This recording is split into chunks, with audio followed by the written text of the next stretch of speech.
ಚೈನಾದಲ್ಲಿ ಹೋದರೆ ಒಂದು ಹುಡುಗಿ 17 ಮಿಷಿನ್ ಆಪ್ರೇಟ್ ಮಾಡುತ್ತೆ. ಆಮೇಲೆ ಒಂದು ಇಂಡಸ್ಟ್ರಿಗೆ ಹೋಯ್ತು ಅಂದರೆ 40-50% ಲೇಡೀಸ್ ಎಂಟರ್ಪ್ರಿನರ್ಸ್, ಲೇಡೀಸ್ ಎಂಪ್ಲಾಯ್ಸ್ ಇರ್ತಾರೆ. ಇಲ್ಲ ಈವನ್ ಯುರೋಪಲ್ಲಾಗಲಿ US ಅಲ್ಲಾಗಲಿ ಎಲ್ಲ ಎಂಟರ್ಪ್ರಿನರ್ಸಲ್ಲೂ ಅಷ್ಟೇ. ಸುಮಾರು ನೀವು ರಿಜಿಸ್ಟ್ರೇಷನ್ ತೆಗೆದು ನೋಡಿದ್ರೆ 30-40% ಅವರೇ ಎಂಟರ್ಪ್ರಿನರ್ಸ್ ಆಗಿರ್ತಾರೆ. ನಿಮ್ಮ ಒಂದು ಪ್ರಾಡಕ್ಟ್ ಅಂತ ಒಂದಕ್ಕೆ ಹೋಗ್ಬಿಡಿ, ಮಲ್ಟಿಪಲ್ ಪ್ರಾಡಕ್ಟ್ನ ಮಾಡಿಕೊಂಡು ಹೇಗೆ ಹೋಗೋದು ಅಂದರೆ ಮ್ಯಾನುಫ್ಯಾಕ್ಚರಿಂಗ್ ಇರ್ಬೋದು, ಇಲ್ಲ ಸರ್ವಿಸ್ ಇರ್ಬೋದು. ಆಮೇಲೆ ಇನ್ನೊಂದೇನಾಗಿದೆ, ಎಲ್ರಿಗೂ ಭಯ ಇದೆ ಹೆಣ್ಮಕ್ಳಿಗೆ, ನಾವು ಬಿಸ್ನೆಸ್ ಮಾಡೋರು ಏನಾಗ್ತೀವಿ ಅಂತ. ಖಂಡಿತ ಏನೂ ಆಗಲ್ಲ. ಎಲ್ರಿಗೂ ಕರ್ಕೊಂಬಂದು ಎಂಟರ್ಪ್ರಿನರ್ಶಿಪ್ ಮಾಡಿಸಿ. ಯಾಕೆಂದರೆ ಇವತ್ತು MSME ರಿಜಿಸ್ಟ್ರೇಷನ್ ಮಾಡೋಕ್ಕೆ VDPC ಆಗಲಿ MSME ಆಗಲಿ ಎಲ್ಲ ಇದೆ.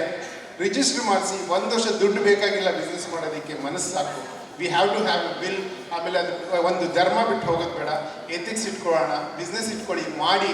ಸಕ್ಸಸ್ ಅಂತೂ ಮೇ ಬಿ ಎಲ್ಲರೂ ಸಕ್ಸಸ್ ಆಗಲೇಬೇಕು ಅಂತಿಲ್ಲ. ಪ್ರಯತ್ನ ಒಂದು ಮಾಡಿದ್ರೆ ಸಕ್ಸಸ್ 100% ಆಗಿ ಬರುತ್ತೆ. ಸೊ ನಾನೇನಕ್ಕೆ ಹೇಳಕ್ಕೆ ಇಷ್ಟಪಡ್ತೀನಿ ಅಂತಂದರೆ, ಇವತ್ತು ಚೆಕ್ ರಿಪಬ್ಲಿಕಲ್ಲಿ ಆಗಲಿ, ಸೊ ಏನಾಗಿದೆ ಅಂದರೆ ನೀವು ಕರ್ಕೊಂಬಂದು ಅವ್ರಿಗೆಲ್ಲರಿಗೂ ನೀವು ಮಾದರಿ ಆಗಿದ್ದೀರಾ. ನಿಮ್ಮಿಂದ 100 ಜನ ಬೆಳೆಸಬೇಕು. ಒಬ್ಬೊಬ್ಬರು 100 ಜನ ಬೆಳೆಸ್ಕೊಡಿ. ಟಾರ್ಗೆಟ್ ಇಟ್ಕೊಡಿ.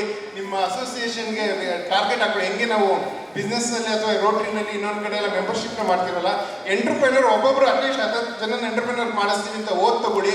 ನಾನು ಹೇಳ್ತೀನಿ, ಇನ್ನೊಂದು 5 ವರ್ಷದವರೆಗೆ ನೀವೇ ಒಂದು 50,000 ಎಂಟರ್ಪ್ರಿನರ್ಸ್ನ ಡೆವಲಪ್ ಮಾಡಿರ್ತೀರ.